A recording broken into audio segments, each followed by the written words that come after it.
আপনি যখন এই অভিভাবক হিসেবে দায়িত্ব পালন করছেন আমাদের এই শহরে, এই সলিড ওয়েস্ট ম্যানেজমেন্টকে আরেকটু কিভাবে প্রক্রিয়াশীল করা যায় এবং একই সাথে আপনার প্রত্যাশা কি, আপনি অভিভাবক হিসেবে এই শহরের অভিভাবক হিসেবে এই শহরের তরুণদেরকে নিয়ে কিভাবে কাজ করতে, তারপর আমরা আমাদের যে একজন যুব প্রতিনিধি আছে তাকে শুনবো আপনার কাছ থেকে একটু শুনে নিতে চাই। জি, ধন্যবাদ আপনাকে চমৎকার প্রশ্ন করার জন্য। আমি যখন সিটি কর্পোরেশনের মেয়র হওয়ার আগে থেকে আমার আসলে 2010 সালে আমার নির্বাচন করার কথা ছিল। আমার আসলে রাজনৈতিক বয়স এখন মোর দেন 36 ইয়ার্স। আমি একদম ছাত্র জীবন থেকে রাজনীতি করছি। আমি চট্টগ্রাম মেডিকেল কলেজ ছাত্র দলের প্রেসিডেন্ট ছিলাম। প্রায় 87 সাল থেকে আমি রাজনীতি করছি। 1987 যখন আমি মেডিকেলের সেকেন্ড ইয়ার স্টুডেন্ট, দ্বিতীয় বর্ষের ছাত্র। আজকে প্রায় হয়ে গেল 37 ইয়ার্স, মেবি 37 বছর। 90 স্বৈরাচার বিরোধী আন্দোলন থেকে শুরু করে তখন আমরা ছাত্র ছিলাম, এসব বিরোধী আন্দোলন করেছি গণতন্ত্রের জন্য। ডাক্তার মিলন মোজাম্মেল, জিয়া, নূর হোসেনরা প্রাণ দিয়েছে। এর প্রেক্ষাপট ধরে ছাত্ররা বারবার তাদের আন্দোলন সংগ্রামে ভূমিকা রেখেছে।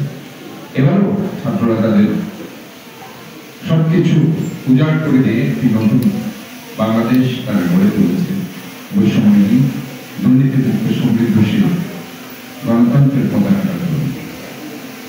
সেই রেস ধরে আমি ইনফ্যাক্ট চট্টগ্রামকে নিয়ে অনেক আগে থেকে স্বপ্ন দেখতাম। 2007-08 সাল থেকে আমি কিন্তু এই যে solid waste products management plant নিয়ে আমি কাজ করেছি। আমি বেশ কয়েকটি দেশে গিয়েছি তাদের এগুলো দেখার জন্য। তো এই ক্ষেত্রে এই অবস্থায় এসে প্রায় 5 থেকে 6টি দেশের সাথে আমার কথা হয়েছে। সেখানে উল্লেখযোগ্য দেশের মধ্যে হচ্ছে south Korea, Japan, Singapore, Germany, China এবং ইন্ডিয়া। তো তারা আমার সাথে কথা বলেছে। আরো কয়েকটি দেশ তারা ইন্টারেস্টেড এই প্রজেক্টের জন্য, কারণ আমাদের চট্টগ্রামে প্রায় 22 প্রতিদিন পেরিশেবল এবং নন পেরিশেবল ওয়েস্ট প্রোডাক্টস তৈরি হচ্ছে প্রতিদিন 2200 থেকে 2500 টন, যেটার জন্য সবাই খুব ক্রেজি, কারণ এটাকে তারা একটা সম্পদে পরিণত করতে চায়। আমাদের এখন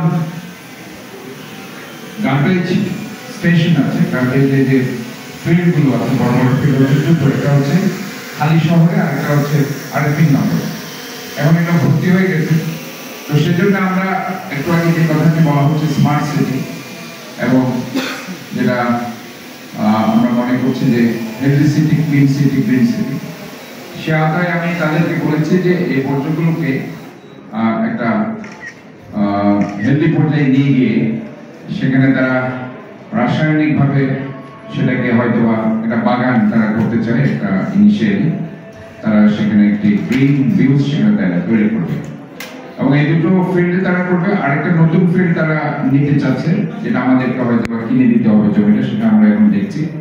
প্রায় সেটা হচ্ছে 40 একরের মতো তারা চাচ্ছে। তো ওটা আমরা এখন জায়গাটা আমরা ট্রাইং অর লেভেল বেস্ট, হয়তো সেটা হয়ে যাবে। তো এটা হয়ে গেলে পরে তারা আলটিমেটলি ডোর টু ডোর ময়লা সংগ্রহ থেকে শুরু করে শেষ পর্যন্ত সেটা সেকেন্ডারি ফিলিং স্টেশন, গার্বেজ স্টেশনে সেটা নিয়ে যাবে। সেখান থেকে তারা যেটা আমাদের মেইন গার্বেজ স্টেশন, যেটা আমি এখন বলছি যে আমাদের একটা আছে হালিশহর আর একটা আরফিন নগর, যে সেটা যেটা ফিল্ড আপ হয়ে গেছে। তো নতুন যেটা আমরা এখন সেখানে হয়তো এই ধরনের চিন্তা ভাবনা আছে। আলটিমেটলি এইগুলো আমরা ওয়ার্কআউট করছি, বাট যেই জিনিসটা পরিবেশ সেখানে আছে, আমি এগুলো নিয়ে পরিবেশ অধিদপ্তরে গিয়েছি। পরিবেশ উপদেষ্টা, বিষয়ক উপদেষ্টা মিসেস রিজওয়ানের সাথে আমি বসেছি, এবং আমার যে এলজিআরডি মিনিস্ট্রি সেখানে কথা হয়েছে, এবং এই সম্পর্কিত যেসব মিনিস্ট্রি কাজ করে সেখানে আমি অলরেডি কথা বলেছি।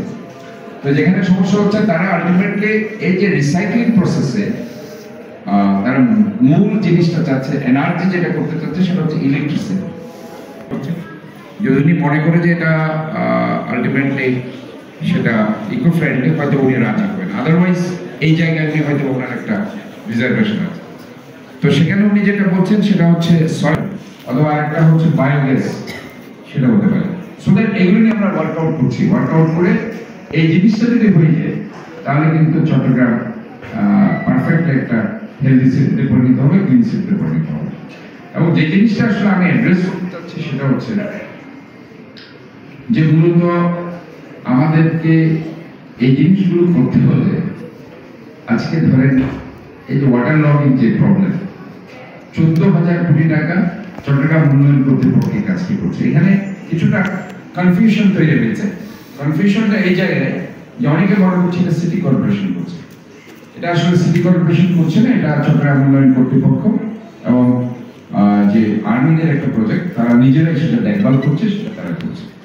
এই জায়গায় আসলে আমাদের বাংলাদেশের যে সমস্যাগুলো হচ্ছে রাজনৈতিকভাবে, ধরেন এখানে টাকা ফল লেগে থাকে অনেক সময় সিটি এর সাথে সিটি কর্পোরেশনের, যার কারণে হয়তো সিটি কর্পোরেশনের মূল কাজকে উপেক্ষা করে সেটা সিটি এই কাজটা করে ফেলেছে। এটা হওয়া উচিত ছিল সিটি কর্পোরেশন, কারণ আলটিমেটলি 26 সালে যখন কাজটা শেষ হবে তারা কাকে বুঝিয়ে দিবে?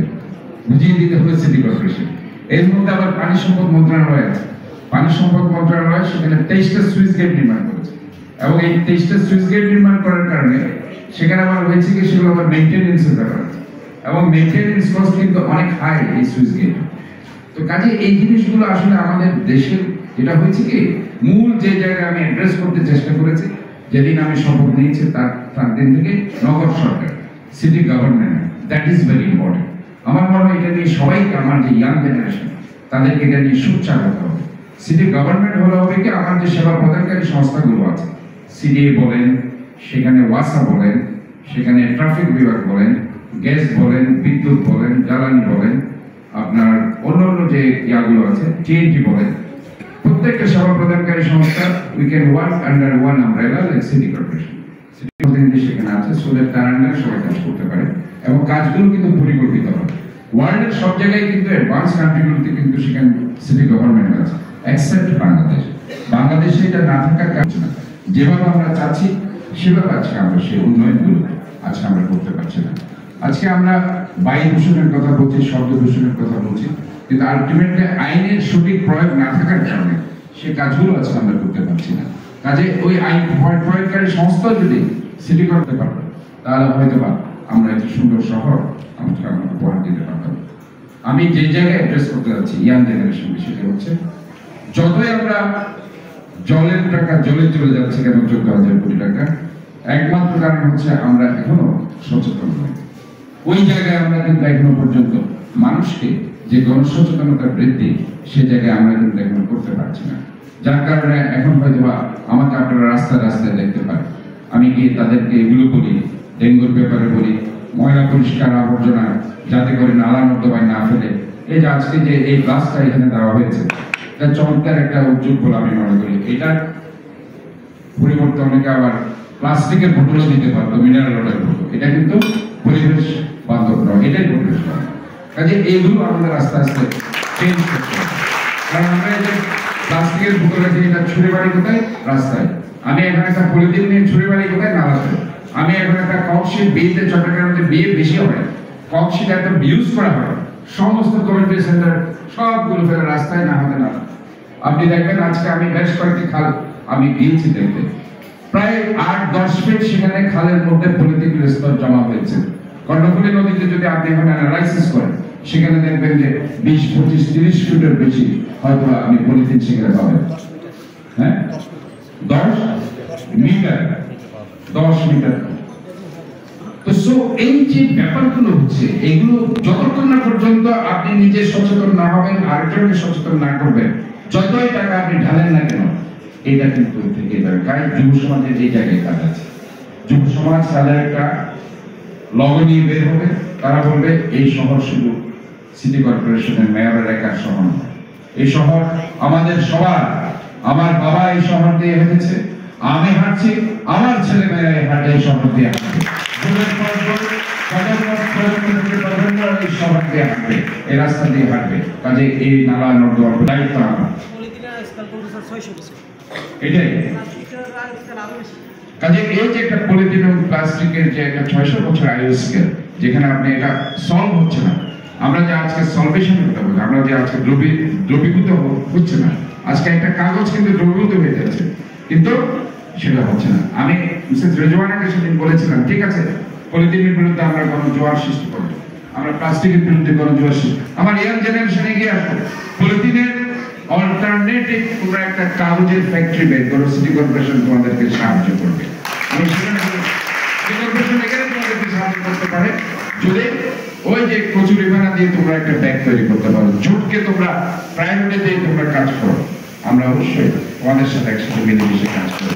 এখানে হচ্ছে এই যে আজকে জলাবদ্ধতার কথা বলা হচ্ছে, এই যে প্রচুর পানি বৃষ্টির মধ্যে বর্ষাকালে এই পানিগুলোর কারণে জলাবদ্ধতা হচ্ছে, ওই যে পানি কমে যাচ্ছে, পানি আজকে আমরা পাচ্ছি না, পানিগুলো আমরা ধারণ করতে পারছি না। So that is very important, rainy water harvest recharge, that is very important. ওই যে পানিগুলো ছাদ দিয়ে পড়ছে, ওগুলো একটা কন্টেনারে জমা করে রাখে, ওই কন্টেনারের পানিগুলো রিসাইক্লিং প্রসেসে ওয়াটার চার্জে বিক্রি করে, দেখবেন সেটাতে আপনি ইনকাম এগুলি করেন, দেখবেন এগুলোতে সিটি কর্পোরেশন আপনাদের সাথে থাকবে। ইয়াং জেনারেশনকে নতুন কিছু ভাবনা নিয়ে আসতে হবে, নিউ ইনোভেটিভ আইডিয়া নিয়ে তাদেরকে এগিয়ে আসতে হবে। আমি চাই নতুন প্রজন্ম অবশ্যই তাদেরকে এই নতুন আইডিয়া দিয়ে চমকে দিবে বাংলাদেশকে, চমকে দিবে চট্টগ্রামকে। আমরা সবাই মিলে একটি সুন্দর সমৃদ্ধশালী একটি green city, clean city, healthy city বাংলাদেশকে, চট্টগ্রামবাসী দেখিয়ে দেবে বাংলাদেশকে এবং সাউথ এশিয়াকে, ওয়ার্ল্ডে দেখিয়ে দেবে যে চট্টগ্রামবাসীর পাড়া শক্তি। আজকে বিভিন্নভাবে চট্টগ্রাম কিন্তু আজকে আপনি জানেন একটা ল্যান্ডিশ গ্রিন সিটি, হেলথি সিটি, আমরা বিভিন্নভাবে প্রাচ্যগ্রামী এই চট্টগ্রাম। আজকে এখানে সমুদ্র আছে, পানি আছে, পাহাড় আছে, পর্যটন আছে, আজকে বন্দর আছে চট্টগ্রাম।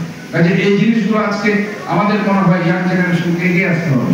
এই চট্টগ্রামে আজকে আমরা দেখছি যে জিনিসটা যে আজকে সবুজ কমে যাচ্ছে, পাহাড় কাটা হচ্ছে, পাহাড় কাটার বিরুদ্ধে যুব সমাজকে শক্ত হাতে পাহাড় কাটাদের বিরুদ্ধে আজকে তাদেরকে এগিয়ে আসতে হবে। আমি আগের বার দেখেছি যারা সিটি কর্পোরেশন ছিল শুধুমাত্র তারা ওই পার্কগুলোকে তারা সেখানে করেছে কি, তারা সেখানে কমার্শিয়ালাইজেশন করেছে, সেখানে তারা দোকানপাট দিয়েছে। আমি সেগুলো সেদিন আপনারা দেখেছেন বিপ্লব উদ্যান আমি ভেঙে দিয়েছি, সেখানে আমি বলেছি আগের মতো সেখানে একটা গ্রিন পার্ক হবে, যেখানে আমার বন্ধুরা, আমার এই যে ছোট বোনেরা, আমার ছেলে মেয়েরা সেখানে হাঁটবে, ঘুরবে, ওয়াকওয়ে থাকবে। আমি ওই যে সেখানে ডেভার পার্ক যেটা আগ্রাবাদ এলাকায় ডেভার পার্কটা সেখানে দখল করে রেখেছে, সেটাও একটা সুন্দর ওয়াকওয়ে হবে, একটা গ্রিন ভিউজ সেখানে থাকবে, কারণ গ্রিন ছাড়া কিন্তু আমরা বাঁচতে পারবো। আজকে যে আমাদের ডক্টর ইউনূস যে কথাটা বলছে 3-0 দারিদ্রতা, 0 কার্বন ইমিশন, আর একটা হচ্ছে বেকারত্ব থাকবে না, দারিদ্রতা থাকবে না, কার্বন ইমিশন থাকবে না। আমি আরেকটা জিরোর কথা বলছি, সেটা কি, সেটা হচ্ছে 0 করাপশন, কোন দুর্নীতি থাকবে, এটা দুর্নীতিমুক্ত সমৃদ্ধি থাকবে বাংলাদেশ। এটার জন্য দরকার কে, দরকার দেশপ্রেম, দরকার সততা। এই দেশপ্রেম এবং সততা যদি না থাকে তাহলে আপনি কখনো দুর্নীতিমুক্ত সমৃদ্ধশালী বাংলাদেশ গড়ে তুলতে পারবেন না। এটাকে নিয়ে আমাদেরকে পুঁজি করে এগিয়ে যেতে হবে। এটা যতদিন আমাদের কাছে থাকবে, দেখবেন এই চট্টগ্রাম নয় শুধু বাংলাদেশ বিশ্বের বুকে বুক চেপিয়ে দাঁড়িয়ে যাবে যে আমরা পারি, আমরা আমাদের ক্ষমতা আছে, আমাদের ব্রেন আছে, আমাদের ফিজিক আছে, আমরা পারি সবকিছু দেখিয়ে দিই। আজকে আমি তাই এখানে বলতে চাই যে প্রচুর পরিমাণে গাছ লাগবে, গাছের সাথে আমাদের একটা আত্মিক সম্পর্ক আছে, দ্যাট ইজ কল্ড ফটোসিনথেসিস, সালোক সংশ্লেষণ। আমরা যে বাতাসে যে 0 কার্বন এমিশনের কথা বলা হচ্ছে, কার্বন এমিশন 0 কিভাবে হবে? আমি যদি গাছে না লাগাই, গাছ কি করে, আমি যে বিষাক্ত কার্বন ডাইঅক্সাইড গ্যাস ছাড়ছি সেটা গাছ ধারণ করছে, আর গাছ অক্সিজেন দিচ্ছে, সেটা আমি নিচ্ছি। কাজে যত বেশি গাছ লাগাবেন অক্সিজেন তত বেশি আপনি নিতে পারবেন, কার্বন ডাইঅক্সাইড গাছ তত ধারণ করতে পারবে। কাজে গাছের সাথে আমাদের আত্মিক সম্পর্ক আছে। আমি সেজন্য সবুজ বনায়ন, green plantation is very important. আমার মনে হয় যুব সমাজকে আমি অনেক কাজ দিতে পারি। আমার সিটি কর্পোরেশনে 41টা ওয়ার্ড আছে, আমি এখন সেখানে ডাটা বেজ করছি, আমি সেখানে কয়টা দোকান আছে হোল্ডিং ট্যাক্স দিচ্ছি কিনা, হোল্ডিং ট্যাক্স কতটা দোকান বরাদ্দ আছে, সমস্ত দোকানগুলো, সমস্ত বাসা বাড়ি তাদের ট্যাক্স ওই যে দিচ্ছি কিনা, এবং ওই যে কতটা ফ্ল্যাট আছে ওয়ার্ড ভিত্তিক যদি আমরা একটা জরিপ করি এটা ইয়াং জেনারেশনের একটা তোমরা হয়তো বা সেটার দায়িত্ব নিবো, হ্যাঁ আমি এই ওয়ার্ড আমি করবো, আরেকটা ওয়ার্ড করবে, অবশ্যই সিটি কর্পোরেশন তোমাদের সাথে একসাথে কাজ করবে। শুধু ট্যাক্স এবং ট্রেড লাইসেন্স নয়, প্রতিটি জায়গায় ওই যে নালা নর্দমা খাল আছে সেগুলো তো আমরা আজকে কাজ করতে পারি। ওই যে শহীদ জিয়া যেটা খাল খনন কর্মসূচি করেছিল, ওই জায়গায় আমাদের স্বেচ্ছা শ্রমের মাধ্যমে আমাদেরকে আবার ওই খাল খনন কর্মসূচির আওতায় প্রত্যেকটা জায়গায় আসতে হবে, না হয় পরে জলাবদ্ধতার হাত থেকে আমরা চট্টগ্রামকে রক্ষা করতে পারবো না। এখনো আমাদের সময় আছে যে আমরা সবাই যদি ঐক্যবদ্ধ থেকে আমরা যদি মনে করি এই শহরটা শুধু মেয়র এলাকার শহর নয়, এই শহর আমাদের সবার, আমরা ঐক্যবদ্ধভাবে একটি সুন্দর পরিচ্ছন্ন ক্লিন সিটি হেলথ সিটি বাংলাদেশকে আমরা প্রমাণ দিতে পারবো। ধন্যবাদ সবাইকে আজকে আমাকে এখানে আমন্ত্রণ জানানোর জন্য। আমি মনে করি যে আজকে এই বক্তব্যগুলো অত্যন্ত ফ্রুটফুল হয়েছে। আমি সিটি কর্পোরেশনের সাথে কথা বলবো, যেহেতু আমি নতুন এসেছি এখানে জলবায়ু পরিবর্তনের পরিবেশ বিষয়ে তিনি এসেছেন, জলবায়ুর জন্য এখানে কি বাজেট আছে এটা খুবই পরিষ্কারভাবে যদি বলতে পারতো তাহলে পরে আমাদের কাজ করতে আরো সুবিধা হতো, যে কি পরিমাণ বাজেট এর মধ্যে এসেছে পরিবেশ যে জলবায়ু পরিবর্তনের প্রভাব। কাজে এই যে জলবায়ুর প্রভাবের কারণেই তো সব ঋতুগুলো হারিয়ে যাচ্ছে। আমাদের আগে যেমন ওই যে আমরা গ্রীষ্মকাল, হ্যাঁ বৈশাখ জ্যৈষ্ঠ আষাঢ় শ্রাবণ ভাদ্র আশ্বিন কার্তিক অগ্রহায়ণ পৌষ মাঘ ফাল্গুন চৈত্র, ওই মাসগুলোর মতো এক জেনারেশন ভুলে যাচ্ছে, ভুলে গেছে না? 12টা মাস বলতে পারবে তোমরা ঠিক মতো? ভুলে গেছে, কারণ ঋতুই তো নাই। কাজে এই জিনিসগুলো আসলে ভেরি ইম্পর্টেন্ট। আমাদের জলবায়ু পরিবর্তনের কারণে আমাদের জলবায়ু পরিবর্তনের কারণে প্রভাব এমন ভাবে পড়েছে আমাদের ঋতু হারিয়ে গেছে বাংলাদেশ থেকে, এটা আমাদের জন্য দুঃখজনক। কাজে আমার মনে হয় ভেরি ইম্পর্টেন্ট আমাদেরকে ওই জায়গায় প্রেসারাইজ করে আমাদের যে ক্ষতিপূরণ ঠিক মতো দিচ্ছি কিনা, এই ক্ষতিপূরণ দিলেও ঠিক মতো বাংলাদেশে এই ক্ষতিপূরণের টাকা ঠিক জায়গায় পৌঁছাচ্ছে কিনা, আমার ইয়াং জেনারেশনের জন্য যে টাকা বরাদ্দ আছে সে টাকা ঠিক মতো তারা পাচ্ছে কিনা, দ্যাট ইজ ভেরি ইম্পর্টেন্ট। এই জবাবদিহিতার জায়গায় আমাদেরকে অবশ্যই আসতে হবে, অন্যথায় আমরা বাংলাদেশকে দুর্নীতি মুক্ত করতে পারবো। আমি আবারও আজকে ইয়াং জেনারেশনকে আমি সাদরে অভিনন্দন জানাই। আমি সিটি কর্পোরেশনের মেয়র হিসেবে বলতে চাই, সবসময় আমি তোমাদের সাথে কাজ করতে অঙ্গীকার করতে